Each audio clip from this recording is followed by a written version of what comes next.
여러분, 하나님 말씀대로 사는 것이 쉽습니까? 어렵습니까? 쉬워요? 어려워요? 예? 예. 말씀대로 산다라는 거 쉽습니다. 왜 쉽지요? 하나님이 이루시기 때문에. 말씀 주시는 분도 하나님이시지만은 그 언약을 이루시는 분이 하나님이시기 때문에 우리 믿고 기도만 하면 되기 때문에 이 말씀대로 산다고 하는 것은 어렵지 않습니다.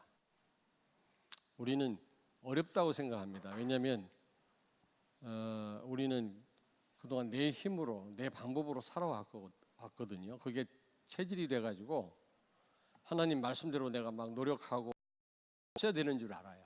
그렇지 않습니다. 하나님의 말씀은 하나님이 이루실 줄로 믿습니다. 성령께서 역사하시는 겁니다.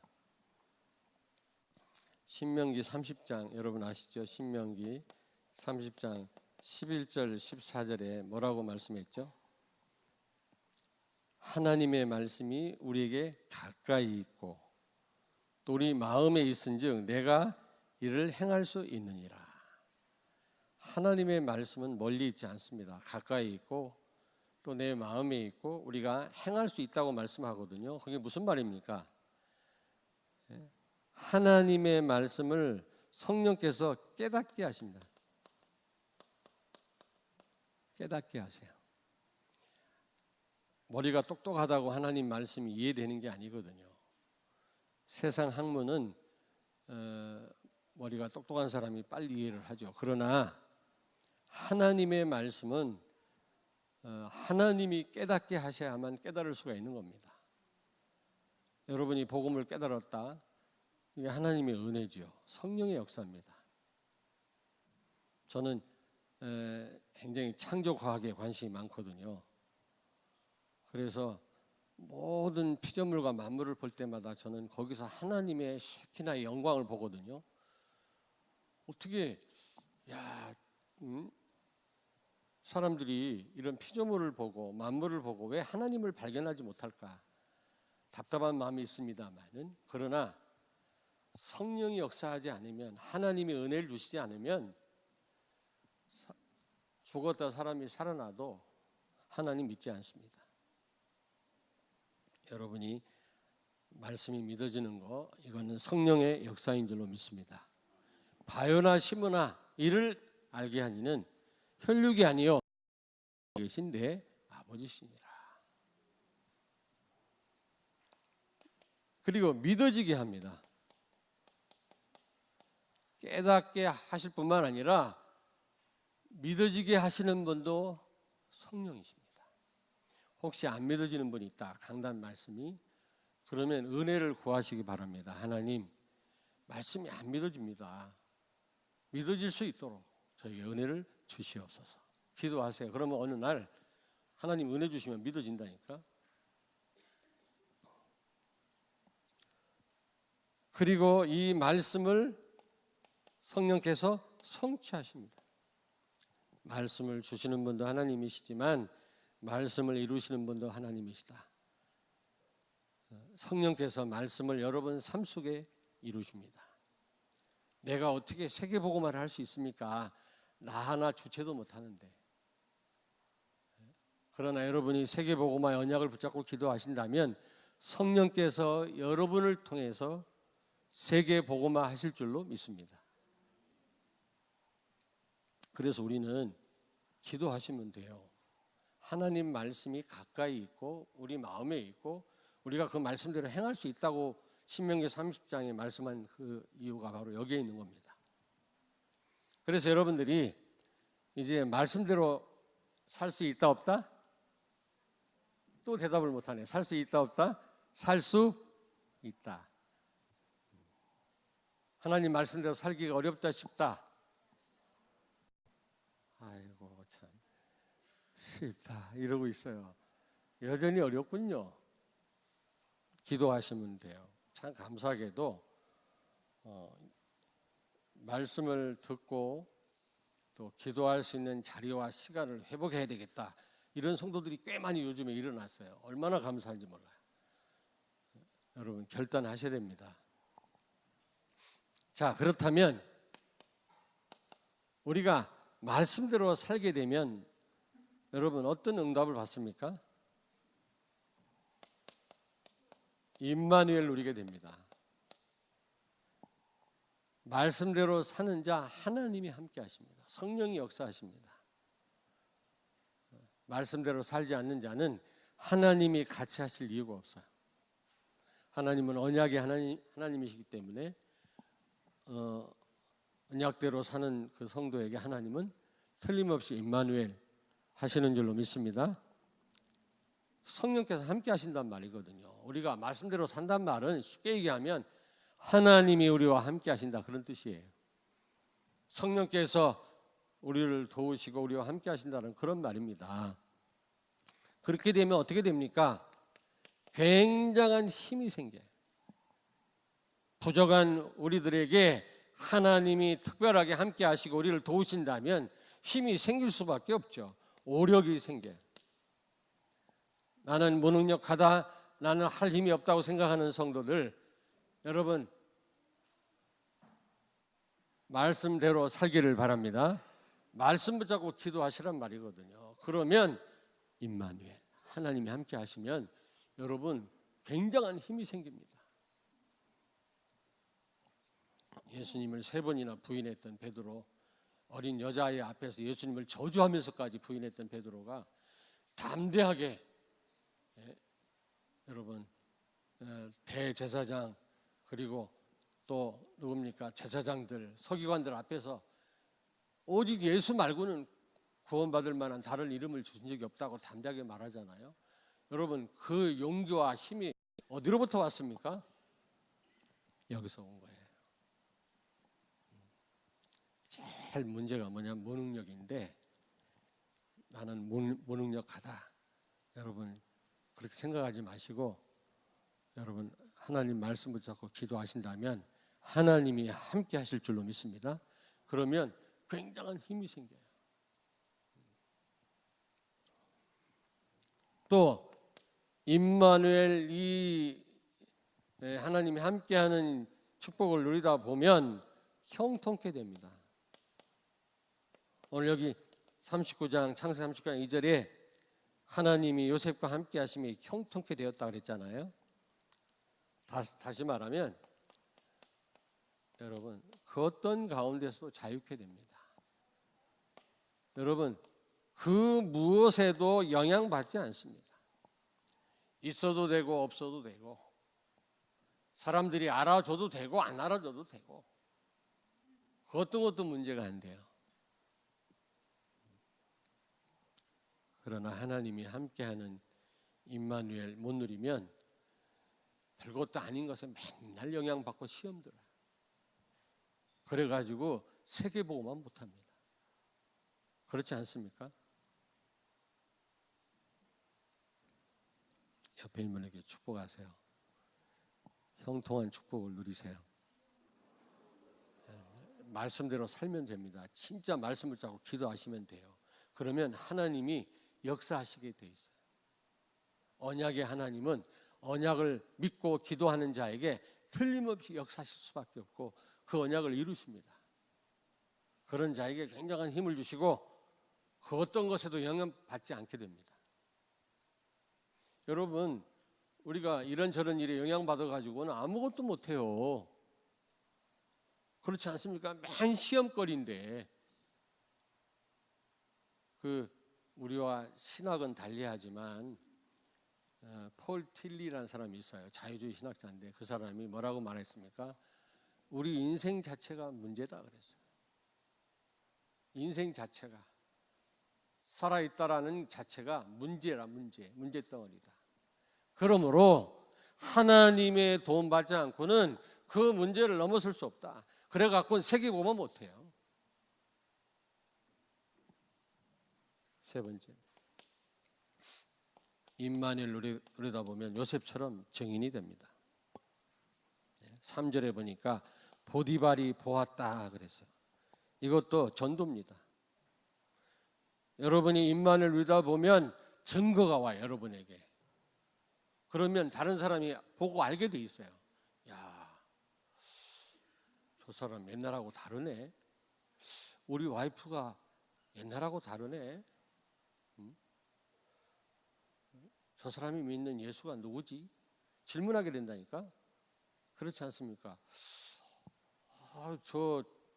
저 대리가 말이야, 옛날하고 달라. 사장님이 보고 왜 저렇게 변화가 됐지? 여러분, 증인됩니다. 아니면 증거가 오면 말할 수밖에 없는 겁니다. 그렇잖아요? 영화 한 편 좋은 걸 봐도 누구 만나면 자꾸 권하게 되잖아요. 그 영화 봐. 아, 괜찮아.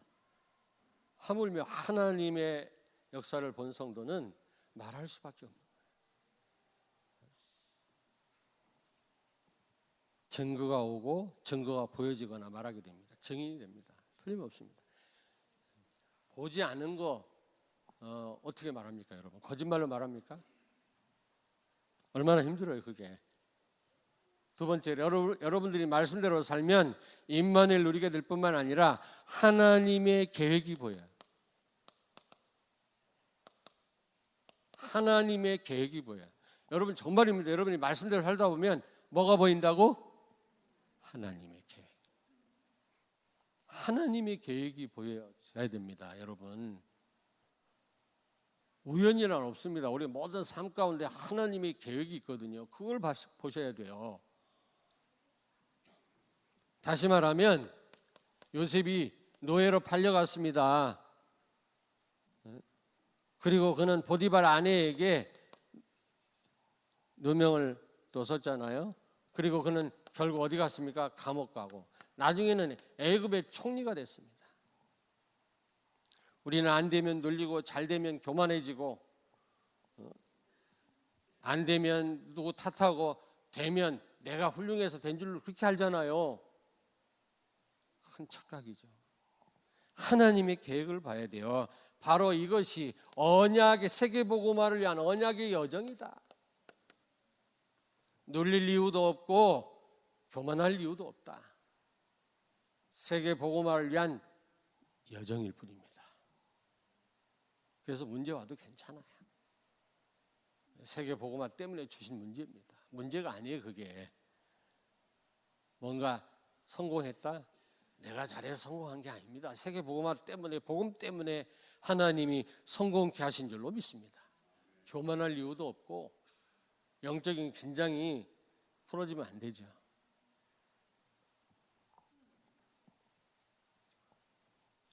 창세기 12장 1절부터 3절. 여러분을 하나님은 복의 근원으로 부르신 줄로 믿습니다.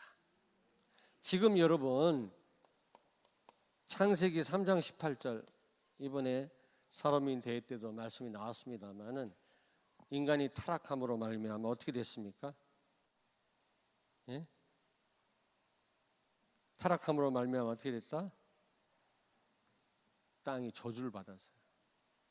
저주를 받고 여러분 죽도록 땀을 흘려야만 먹고 살도록 인간 타락의 결과입니다.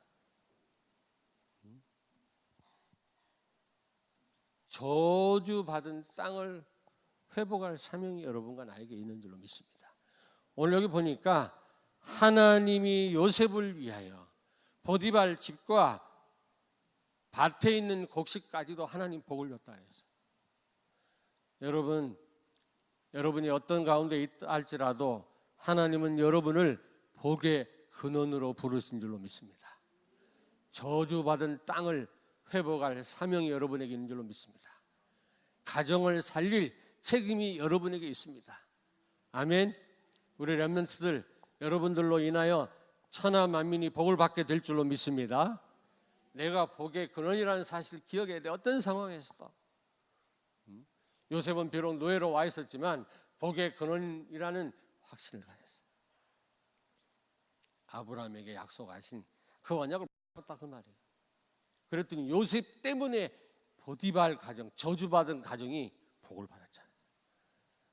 여러분 때문에 저주받은 땅이 축복의 땅으로 바뀌어지기를 바랍니다. 아멘.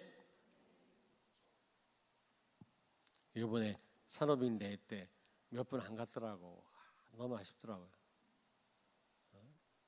너무 귀한 말씀이 나왔는데 언젠가 한번 우리가 다 들으려고 해요. 3강 말씀을 모여서 한번 들으려고 하는데 산업인들끼리 너무 귀한 말, 평생 우리가 붙잡을 메시지를 주셨는데 우리 함경준 장로님이 참여를 했는데 그렇다. 저주받은 과학 분야를 살려야 되겠다. 과학을 가지고 그 저주받은 하나님을 대적하는 과학 분야를 회복해야 되겠다. 이런 결단을 하셨다고 그러네. 그렇습니다. 여러분 복에 거는 줄로 믿습니다. 저주받은 이 시대를 살릴 사명이 우리에게 있다. 아멘. 그 계획을 항상 여러분 보셔야 돼요. 왜 우리 집구석이 왜 이러냐 그러지 마시고 우리 집을 살릴 내가 복에 거는이다 하는 계획을 봐야지.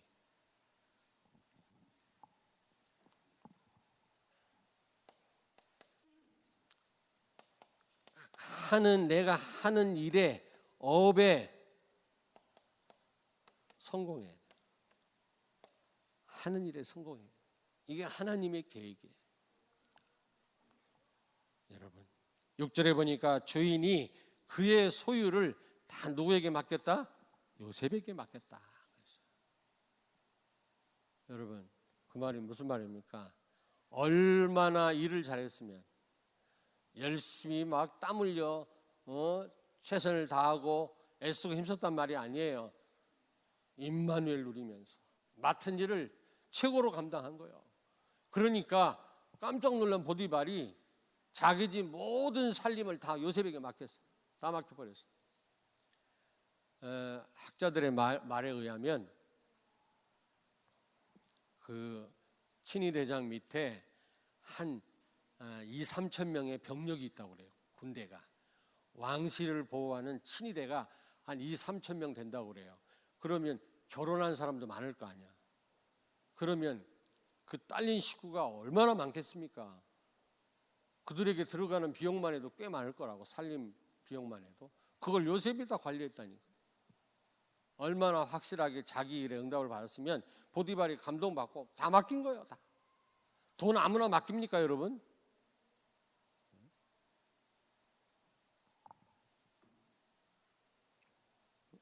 이 돈에 대해서는 확실해야 되죠. 우리 단 1원 한 장이라도. 자, 여러분 우리 렘넌트들 학업에 응답받는 거 이거 하나님의 계획인 줄로 믿습니다. 우리 학생들은 학업에 여러분 정말 성공해야 돼요. 그리고 사업하는 분들 사업에 성공하시길 바랍니다. 그게 하나님 계획입니다. 열심히 일하란 말이 아니라 임마누엘 누리고 하나님 주신 힘을 가지고 여러분이 맡겨진 일을 감당한다면 하나님이 최고의 증거를 여러분 사업에 보여주실 줄로 믿습니다. 아멘.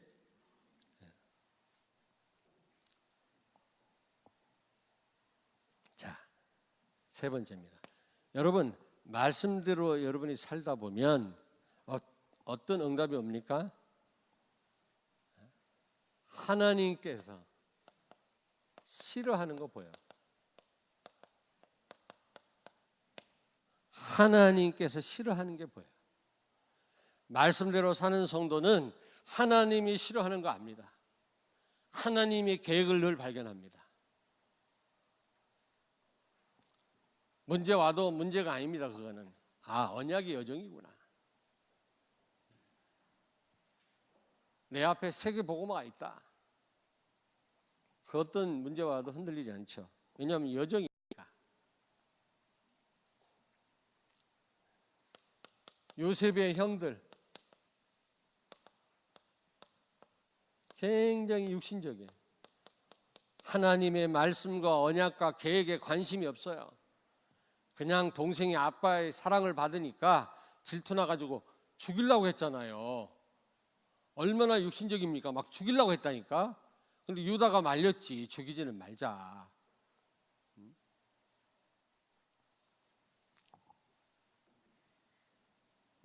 말씀 언약에 관심이 없어요. 얼마나 육신적인지 그게 보여지는 거죠. 하나님 싫어하는 게 딱 보여져요.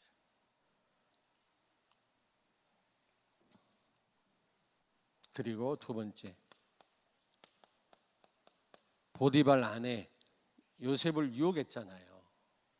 음란한 거 하나님 싫어해.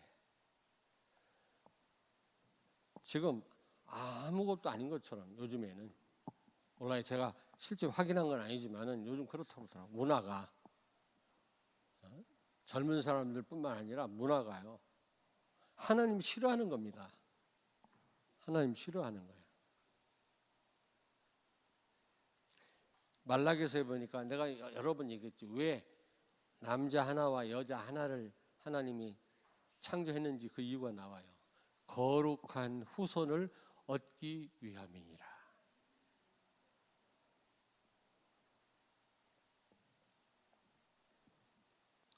세 번째입니다. 하나님이 싫어하는 게 뭐예요? 요셉은 뭐라 그랬습니까? 보디발 아내가 유혹했을 때, 오늘 7절을 같이 읽겠습니다. 7절. 보디발 아내가 유혹했을 때 요셉은 뭐라고 했죠? 9절을 같이 읽겠습니다. 9절.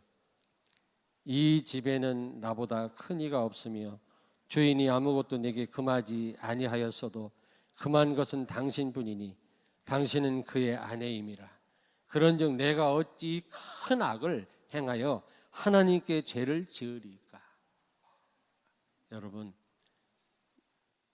유 목사님은 보디발 아내가 못생겼다고 그러는데 그러면 별 힘도 안 들여요. 뿌리치는 게. 그렇지 않습니까? 못생긴 여자 유혹하면 그 뿌리치는 거 힘 하나도 안 들인다니까. 근데 뿌리치기 힘들었다는 말은 너무 예쁜 거예요. 그러니까 힘들지. 유 목사님 그 해석은 잘못하신 것 같아. 그렇잖아요. 예쁘지. 엄한 그 향수를 다 뿌렸겠지. 잘 유혹, 기분만 좋게 하면 얼마든지 노예에서 해방될 수도 있지. 그런데 하나님이 싫어하는 걸 알았어. 하나님이 싫어하는 걸 알았다니까. 왜? 말씀 따라 사는 성도는 하나님이 싫어하는 거 알아요. 말씀대로 사는 렘넌트는 하나님이 싫어하는 거 압니다.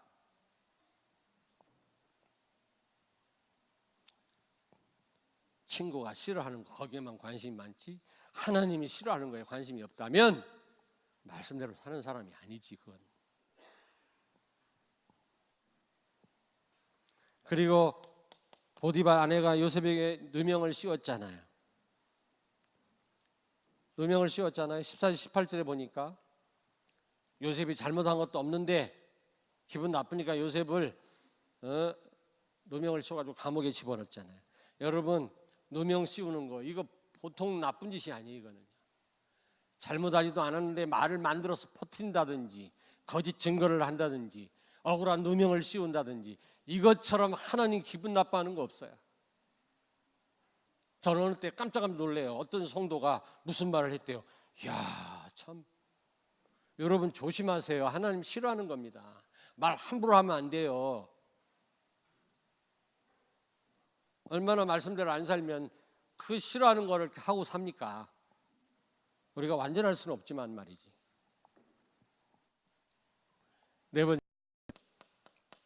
하나님 원망하는 거, 잘못을 다른 사람에게 전가하는 거, 탓하는 거, 너 때문에 그래, 엄마 때문에 그래, 아빠 때문에 그래, 불평하는 거 하나님 제일 싫어해요. 요셉은 한 번도 형들을 원망하고 불평하고 자기를 모함했던 보디발 아내 원망했단 말이 없어요. 고자질한 것도 없어요. 거기에다가 자기를 꿈을 해석해 줬더니 나가면 나를 좀 꺼내달라고 부탁했던 이 술 맡은 관원장이 요셉을 잊었잖아요. 그렇다고 해서 원망했다는 말이 없어요.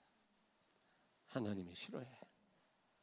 우린 너무 불평하고 원망하고 탓하고 너 때문에 그래, 교회가 왜 이래, 내가 잘하면 될 거야. 내가 응답받아서 너로 인하여 모두가 복을 받는다고 했는데 내가 잘하면 다 복을 받을 텐데. 아멘. 저는 새벽에 기도하다가 많은 응답을 받았어요. 내가 복음을 알고 부목사로 있을 때 새벽 기도를 일부를 더 만들었어요.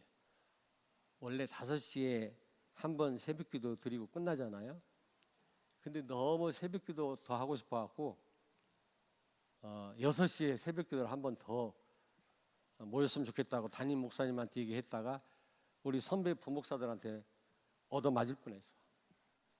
새벽 기도 한 번 인도하고 성도들 다 갈 때까지 기도하고 하려면 그것도 죽을 지경인데 2부를 만들어? 제가 얻어맞을 뻔했다니까. 성도들 모이잖아요, 부목사 때. 그러면 이제 설교하고 같이 기도하다 성도들 다 가면 6시 되면 또 와요. 직장 가는 분들이 준비하고 와요. 그러면 또 설교하고 그들 다 갈 때까지 한 번 나가면 몇 시간을 해야 돼요. 너무 좋아서 저는 보고 말고 하나님과 새벽에 소통하는 게 너무 좋아서 그래서 내가 딴 건 우리 교육자들한테 그동안 교회 개척하고 20몇 년 동안 다른 건 내가 그렇게 뭐 강하게 얘기해 본 적이 없는데 새벽 기도는 강조했어. 근데 어느 날 포기했어요. 새벽 기도 나와라. 부교육자들한테 포기했어. 왜? 내가 복받게 하면 되지. 당신네들이 안 해도 내가 잘해가지고 내가 복을 받아서 성도가 복을 받게 하면 됐지.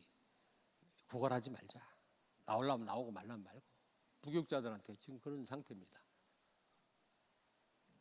여러분 마음대로 하세요. 새벽에 나오려면 나오고 말라면 말고. 나 때문에 여러분 다 복 받을 줄로 아시기를 바랍니다. 말이 안 나오네. 무슨 말인지 이해됐어요? 자꾸 목사님이 무슨 말인지 이해됐냐 이 질문을 하니까 그렇게 쉬웠던 메시지가 어려워지더래. 그냥 말씀하래. 그냥 다 이해되니까. 결론입니다. 나와 업과 현장이 전도 시스템이 되는 겁니다.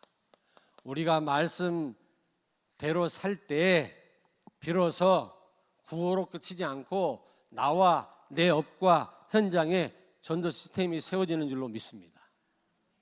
이렇게 되면 전도 시스템이 세워진다니까요. 내가 막 세우려고 애쓰고 힘쓰지 않아도요.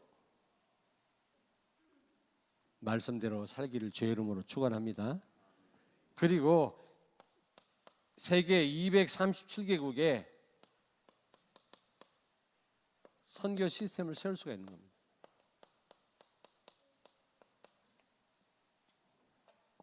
틀림없습니다.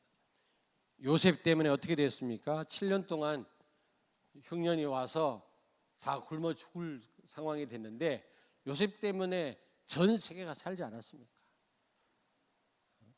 이런 역사가 여러분을 통해서 일어나게 될 줄로 믿습니다.